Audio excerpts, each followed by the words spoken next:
Hey everyone, this is important, so listen closely. December brings a whole set of Social Security changes that can either help you or quietly take money out of your check if you're not prepared. And the tricky part is that these rules overlap. You might get a raise from a new COLA, but higher Medicare costs can shrink your payment. You might qualify for new tax break, but other rules could still leave you owing more than you expected. If you don't understand how these updates work together, you could end up with less money in your pocket without even realizing why. And before we go any further, let me ask you something simple, just a friendly check in. Do you feel like your Social Security benefits stretch far enough each month? Or did you wish things felt a bit easier? Let me know in the comments because I think a lot of people feel the same way, and sometimes hearing others talk about it helps you feel less alone. Okay, so let's talk through everything step by step because December is an important month. It sets the tone for your 2026 money, your insurance costs, and even how much tax you might owe in April. And also, I want to explain a few small details that people often overlook, the kind of things that cause surprises later. And nobody likes surprises when it comes to their money. Now, one of the things people are talking about the most is the new 2.8% cost of living adjustment for 2026. This was announced in late October, and it bumps the average retirement benefit from around $2,150 to about $2,071 a month. That's roughly $56 more. And well, $56 is not life-changing, but it's something.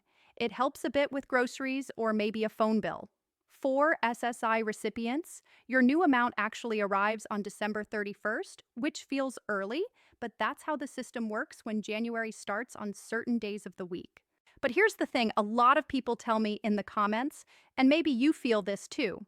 Even with a raise, it doesn't always feel like your purchasing power really increases, and there's a reason for that.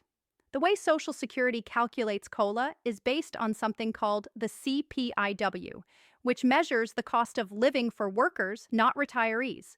Workers spend differently than seniors. Retirees often spend more on healthcare and housing. Those costs grow faster than regular inflation. So, yeah, the system doesn't always reflect your reality. A recent survey showed that more than 3 out of 4 older adults said a 3% raise still wouldn't keep up with rising prices. And honestly, you probably feel that when you're at the grocery store or when you open your utility bill. So, the COLA helps, but it doesn't fix everything. And next, here's where things get tricky. Medicare. Part B premiums are expected to rise to about $26.50 a month in 2026.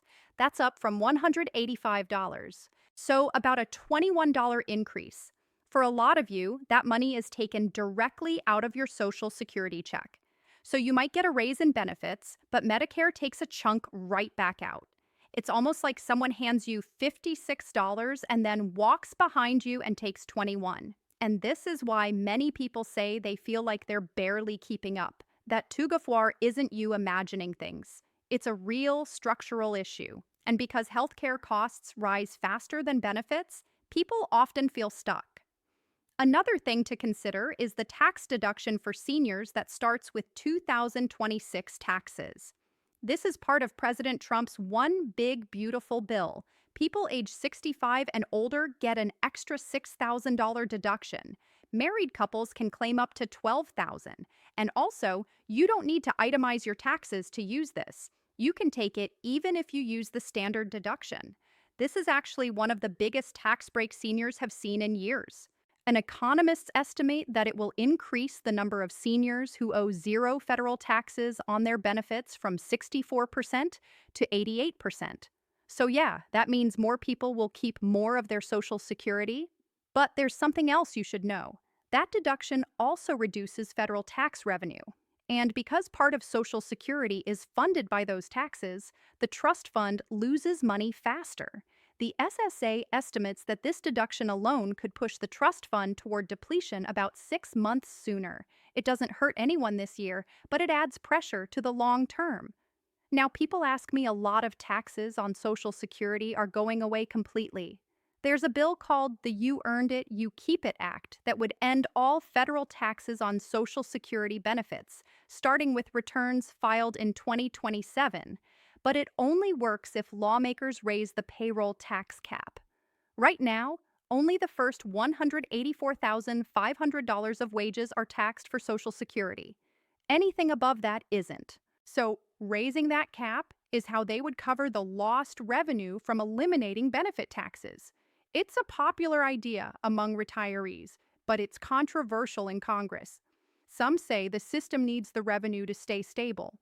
Others say seniors deserve a break today, and the wealthy can cover the difference. So then, this is a conversation that's still evolving, and December 2025 is right in the middle of it. Besides federal rules, state taxes also matter. 9 states still tax Social Security, including Minnesota, Colorado, and New Mexico. But even that is slowly changing. West Virginia is removing its tax completely by 2026. Utah has credits that help lower income seniors offset the tax. So, where you live really does affect how much you keep. Now, let's talk about the earnings test because every December, people message me worried about working too much and losing benefits. So, here's the update. In 2026, if you're getting benefits before full retirement age, the earnings limit goes up to $24,480. You can earn up to that amount without having anything withheld. If you earn more, Social Security takes $1 for every $2 above the limit. In the year you reach full retirement age, the limit jumps to $65,160, and only $1 is withheld for every $3 above that. And also, once you hit full retirement age, the earnings limit disappears completely. You can work as much as you want, and Social Security recalculates your benefit later to give you credit for anything they withheld. So early retirees shouldn't panic. It's not lost permanently. It's delayed, which is confusing, but it's still your money. Now, while we're talking about working SSDI beneficiaries, get a small earnings boost too. The new limit becomes $1,690 a month or $2,830 if you're blind. These changes matter if you're picking up part-time work or trying to stretch your income. Another thing that people should think about in December is adjusting their budget. And I know people hate the word budget, but honestly, it doesn't have to be complicated. It's more like giving yourself a map. You see where you're going and you feel less stressed. Prices are still high for utilities, groceries, and auto insurance. Even though inflation cooled down, some sectors never went back to their old prices. So, writing down your expenses once at the end of the year can make a huge difference. Also, if you haven't checked your Medicare plan during open enrollment, you still have until December 7th. Sometimes you can switch to a plan that saves you $20 to $50 a month without losing coverage. People skip this because it feels overwhelming, but honestly, the savings are real. Just pausing for a moment to share something important with you. We've partnered with Chapter, a service we feel confident recommending for clear, honest Medicare help. They'll connect you with a licensed advisor, compare every Medicare plan in your area, and help you save money. Most people save around $1,100 a year. It's free, and their care advocate team is there to support you even after you're signed up. Call 615-639-1937 or visit askchapter.org/money or /money using the link in the comments below. Let's keep going. On top of that, make sure you register for your My Social Security account.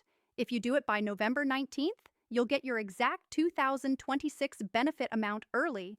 Otherwise, it gets mailed in December, and sometimes mail gets lost or arrives late. So having online access just makes life easier. Another thing to keep in mind is taxes. If you think you might owe taxes on your benefits next year, you can request the SSA to withhold a small percentage every month. That way, you avoid a surprise bill in April. It's totally optional, but for some people, it's one less thing to worry about. Now, let's step back and look at the bigger picture, because honestly, this part is really important. Social Security is a lifeline. And I don't mean that in a dramatic way, I mean statistically. For many people over 65, Social Security is at least half of their income. For millions, it's almost all of their income, and women rely on it more than men on average. So when these rules change, even the small ones, people feel it. And speaking of the future, experts say the trust fund could hit depletion by around 2032 if nothing changes. Now, that doesn't mean Social Security disappears. It means benefits could be reduced by about 20% if Congress doesn't act. Lawmakers are debating several fixes like raising the full retirement age, lifting the wage cap, or adjusting benefits, but nothing is final yet. Even though this can all feel overwhelming, the good news is that December is the perfect time to get organized. If you understand your 2026 benefit, your Medicare costs, your taxes, and your earnings limits, you're already ahead of most people.